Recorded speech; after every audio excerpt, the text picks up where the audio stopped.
প্ৰত্যেকগৰাকী দৰ্শককে মুহূৰ্তত ধন্যবাদ জ্ঞাপন কৰিছো মিয়া মুছলমান বুলি নকব স্বদেশীৰে বিদেশী এইটো কথা কক ধৰ্মৰ নামত বিদেশী চিনাক্ত কৰা নহয় বিদেশী এনেদৰে ডাঙৰ মন্তব্য কৰা দেখিবলৈ পোৱা গৈছে সংবাদ মাধ্যমে প্ৰশ্ন কৰিছিল লুৰিণজ্যোতি গগৈক আৰু মিয়া বাৰে বাৰে ব্যৱহাৰ কৰা হৈছিল ৰাজ্যত এইখিনি সময়ত যদি আটাইতকৈ চৰ্চিত শব্দটো হৈছে সেইটো হৈছে মিয়া ৰাজ্যৰ চৌপাশে এতিয়া কেৱল মিয়াৰ প্ৰসংগ উজনিত মিয়া খেদা অভিযান আনফালে মিয়াক লৈ এতিয়া দেখিবলৈ পোৱা গৈছে ৰাজ্যৰ ৰাজনীতি উত্তাল হৈ পৰিছে আৰু এই মিয়া শব্দ ব্যৱহাৰ কৰাক লৈ এবাৰ জাঙুৰ খাই উঠিছে লুৰিণজ্যোতি গগৈ মন্তব্য কৰিছে যে ধৰ্মৰ নামত বিদেশী চিনাক্ত কৰা নাযায় বিদেশী স্বদেশী নে বিদেশী সেই কথা কক বুলি সাংবাদিকক উভতি ধৰিছে লুৰিণজ্যোতি গগৈয়ে এই মুহূৰ্তত সবিশেষ খবৰ জনোৱাৰ চেষ্টা কৰিছো মিয়া মুছলমান বুলি নকব স্বদেশী নে বিদেশী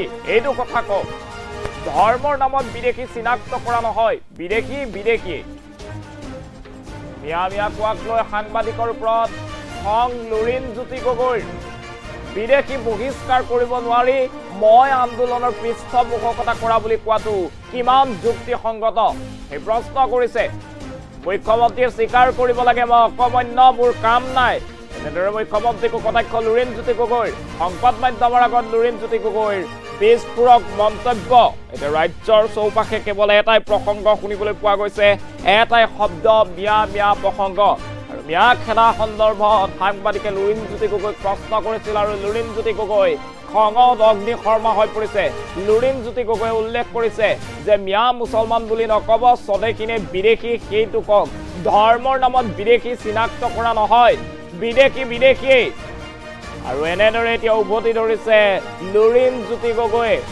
গগৈয়ে মন্তব্য কৰিছে যদিহে বিদেশী লোক অসমত বাস কৰি আছে অসমৰ মাটি দখল কৰিছে তেনেহলে তাৰ দুখো কিন্তু গৃহমন্ত্ৰী মুখ্যমন্ত্ৰীৰ গাত আছে মুখ্যমন্ত্ৰীয়ে কিয় অবৈধ নাগৰিকক মাটি দখল কৰিবলৈ দিছে যদিহে বিদেশী লোকে মাটি দখল কৰিছে সেই ক্ষেত্ৰত কিয় ব্যৱস্থা গ্ৰহণ কৰা নাই আৰু যিসকল লোক আছে সেই সকলক মিয়া কৰি থাকিলে নহব বিদেশী নে স্বদেশী সেই কথা চিনাক্ত কৰিব লাগিব বিদেশীৰ কোনো ধৰ্ম নাই বিদেশী হিন্দু হ'ব পাৰে মুছলমানো হ'ব পাৰে আৰু আপোনালোকে এনেদৰে মিয়া কৈ নাথাকিব স্বদেশী নে বিদেশী কক যদিহে অবৈধ নাগৰিকে অসমত মাটি দখল কৰিছে তেনেহলে সেই সকলক বাহিৰলৈ বিদেশলৈ উভতাই পঠোৱাৰ দায়িত্ব কিয় চৰকাৰে বহন নকৰে চৰকাৰে কিয় যদিহে অসমত বিদেশী আছে চিনাক্ত কৰি সেই সকলক খেদাৰ ব্যৱস্থা নকৰে এনেদৰে এতিয়া গৰজি উঠিছে লুৰিণজ্যোতি গগৈ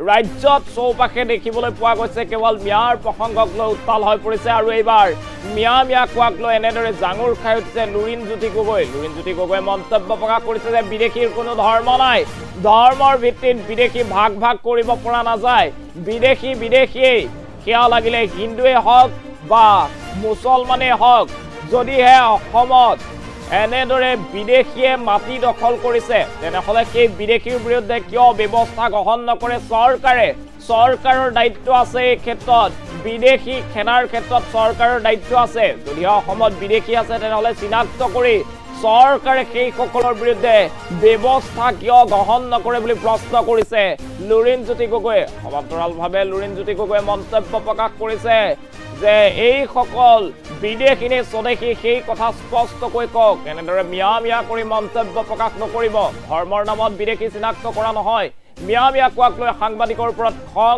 লুৰিণজ্যোতি গগৈ বিদেশী বহিষ্কাৰ কৰিব নোৱাৰি মই আন্দোলনৰ পৃষ্ঠপোষকতা কৰা বুলি মন্তব্য কৰা যুক্তিসংগত নহয় মুখ্যমন্ত্ৰীয়ে স্বীকাৰ কৰিব লাগে মই অকমান্য মোৰ কাম নাই এনেদৰে এতিয়া বিস্ফোৰক মন্তব্য দেখিবলৈ পোৱা গৈছে লুৰিণজ্যোতি গগৈ এবাৰ সংবাদ মাধ্যমৰ সন্মুখত খঙত দেখিবলৈ পোৱা গৈছে লুৰিণজ্যোতি গগৈয়ে কেৱল বৃহৎ মন্তব্য কৰিছে লুৰিণজ্যোতি গগৈয়ে কৈছে যে মিয়া কৰা বন্ধ কৰিব লাগে তেওঁলোক স্বদেশী নে বিদেশী সেই কথা চিনাক্ত কৰিব লাগে আৰু বিদেশীৰ কোনো ধৰণৰ ধৰ্ম নাই জাতি নাই বিদেশী যদিহে অসমত কোনো বিদেশীয়ে মাটি দখল কৰি আছে, অসমত যদিহে কোনো বিদেশী সোমাইছে, তেনেহ'লে সেইসকলক খেদি পঠিওৱাৰ দায়িত্বও কিন্তু চৰকাৰৰ আছে।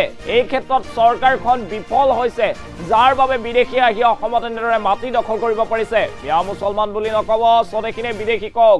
ধৰ্মৰ নামত বিদেশী চিনাক্ত কৰা নহয়, বিদেশী মিয়া মিয়া কোৱাক লৈ সাংবাদিকৰ ওপৰত খং লুৰিণজ্যোতি গগৈৰ। এইবাৰ সংবাদ মাধ্যমৰ ওপৰত খং লুৰিণজ্যোতি গগৈ। বিদেশী বহিষ্কাৰ কৰিব নোৱাৰি, মই আন্দোলনৰ পৃষ্ঠপোষকতা কৰা বুলি যুক্তিসংগত কথা নহয়। মুখ্যমন্ত্ৰীয়ে স্বীকাৰ কৰিব লাগে, মই অকমন্য, মোৰ কাম নাই। এনেদৰে সংবাদ মাধ্যমৰ আগত বিস্ফোৰক মন্তব্য লুৰিণজ্যোতি গগৈৰ। এই মুহূৰ্তত লুৰিণজ্যোতি গগৈৰ মন্তব্য আছে, মন্তব্য আগবঢ়াইছে। এইটো আপোনালোকে কিয় মিয়া মুছলমান নক'ব, বিদেশী নে স্বদেশী এইটো কথা কওক। এইটো আপোনালোকে কিয় ব্যৱহাৰ কৰিছে? বিদেশী নে স্বদেশী? বিদেশীয়ে যদি দখল কৰিছে কিয় ধৰা নাই, তেওঁলোকক কিয় কৰায়ত্ব কৰা নাই? মুখ্যমন্ত্ৰীয়ে মাতি দিয়াৰ কাৰণে ৰাষ্ট্ৰদ্ৰোহত মুখ্যমন্ত্ৰী এৰেষ্ট হ'ব লাগে নে নালাগে? বিদেশী নে স্বদেশী এইটো কওক। বিদেশী নে স্বদেশী? বিদেশী নে স্বদেশী এইটো কওক। ধৰ্মৰ ভিত্তিত বিদেশী চিনাক্তকৰণ কিয় ক'ব? ধৰ্মৰ ভিত্তিত উচ্ছেদ নহয়। বেলেগ বেলেগ ধৰণৰ বিদেশীয়ে আমি বিদেশীয়ে ধৰ্ম নাই, ইয়াত কোনো জাত পাত নাই। ৭১ চনৰ ২৫ মাৰ্চৰ পিছত অহা বিদেশীক কৰায়ত্ব কৰি তেওঁলোকক বহিষ্কাৰ কৰিব লাগে। মুখ্যমন্ত্ৰীয়ে যদি নাই পৰা চাৰেণ্ডাৰ কৰিব লাগে, বেলেগক মুখ্যমন্ত্ৰী দায়িত্ব দিব লাগে। মুখ্যমন্ত্ৰীয়ে এইটো স্বীকাৰ কৰিব লাগে যে মই একেবাৰে অকমন্য মুখ্যমন্ত্ৰী, মোৰ কোনো কাম নাই। এইখন অসমত বিদেশী চিনাক্তকৰণ, বিদেশীৰ দৰে চিৰিয়াছ বিষয় এটা চিনাক্তকৰণ কৰি ভোটাৰ তালিকাৰ পৰা কৰ্তন কৰাটো কাৰ কাম? এইটো আপোনাৰ এই মুখ্যমন্ত্ৰীগৰাকীয়ে, অসমৰ মুখ্যমন্ত্ৰীগৰাকীয়ে অতি লজ্জাজনকভাৱে আত্মসমৰ্পণ কৰা নাইনে? বিদেশী চিনাক্তকৰণ কৰিব নোৱাৰি মোৰ পৃষ্ঠপোষকতাতহে আন্দোলন চলিছে বুলি কোৱা কথাটো এইটো কিমান দূৰ যুক্তিসংগত? তেওঁৰ বিৰুদ্ধে ব্যৱস্থা হ'ব নালাগে নে? উচ্চতম ন্যায়ালয়ৰ উচতনিমূলক বক্তব্য দিয়া যি বক্তব্য, সেই আইনমতে তেওঁৰ বিৰুদ্ধে ব্যৱস্থা হ'ব নালাগেনে? মুখ্যমন্ত্ৰীয়ে এইটো স্বীকাৰ কৰিব লাগে যে মই একেবাৰে অকমন্য মুখ্যমন্ত্ৰী, মোৰ কোনো কাম নাই। গতিকে এই বিদেশী যিহেতু চিনাক্তকৰণ কৰিব পৰা নাই, গতিকে অসমৰ ৰাইজে এই সম্পৰ্কত ভৱিষ্যতৰ দিনসমূহত ডিচিশ্যন ল'ব লাগে। উচ্ছেদ কৰি বিদেশীসকলক কিয় সংস্থাপিত কৰিছে? বিদেশীসকলক কৰায়ত্ব কিয় কৰা নাই? নাই শুনক, মিয়া মুছলমান নক'ব, বিদেশী নে স্বদেশী এইটো কথা কওক। এইটো আপোনালোকে কিয় ব্যৱহাৰ কৰিছে? বিদেশী নে স্বদেশী? বিদেশীয়ে যদি দখল কৰিছে কিয় ধৰা নাই, তেওঁলোকক কিয় কৰায়ত্ব কৰা নাই? মুখ্যমন্ত্ৰীয়ে মাতি দিয়াৰ কাৰণে ৰাষ্ট্ৰদ্ৰোহত মুখ্যমন্ত্ৰী এৰেষ্ট হ'ব লাগে নে নালাগে? কিয় মিয়াটো আপুনি কয়? বিদেশী নে স্বদেশী এইটো কওক। বিদেশী নে স্বদেশী? বিদেশী নে স্বদেশী এইটো কওক। ধৰ্মৰ ভিত্তিত বিদেশী চিনাক্তকৰণ কিয় ক'ব? ধৰ্মৰ ভিত্তিত উচ্ছেদ নহয়।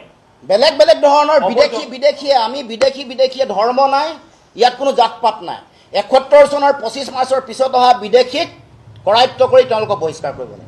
মুখ্যমন্ত্ৰীয়ে যদি নাই পৰা চাৰেণ্ডাৰ কৰিব লাগে, বেলেগক মুখ্যমন্ত্ৰী দায়িত্ব দিব লাগে। আৰে উচ্ছেদকটো আমি ইতিমধ্যে কৈছোঁ, বেদখল য'ত হ'ব, ক'লো নহয়, PGR, VGR, বনাঞ্চল, জনাঞ্চল, চব বনাঞ্চল, অভয়াৰণ্য, জনজাতীয় আৱেষ্টনী, এইবোৰতো বিধিমতে হ'ব লাগে। এইটো কোনে